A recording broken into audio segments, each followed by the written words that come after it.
दोस्तान गिरामी, एक शख्स ने दरवेश से पूछा, बाबा इश्क क्या होता है? दरवेश ने उस शख्स को गौर से देखा और धीमे लहजे में पूछा, ये बताओ भूख क्या होती है? वो शख्स लाजवाब होकर दरवेश का मुंह देखने लगा।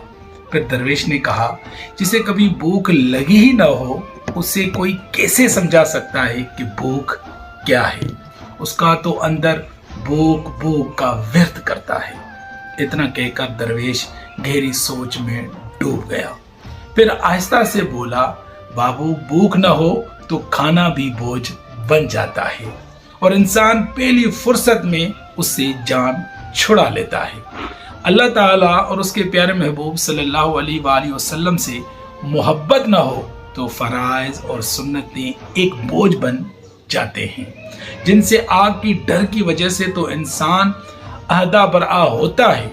जब किसी से मोहब्बत हो फिर उसका नाम सुनकर जो दिल में राहत पैदा होती है उसका नाम सुकून कल्ब है। अल्लाह अज़्ज़ वजल ने फरमाया, अला बिज़िक्रिल्लाह तत्मइन्नुल कुलूब का मतलब ये है और लोग अल्लाह का विर्द करके उसमें से सुकून निकालना चाहते हैं। क्या मजाजी मोहब्बत में महबूब के तज़किरे से आपको सुकून नहीं मिलता? वो कहाँ से आता है?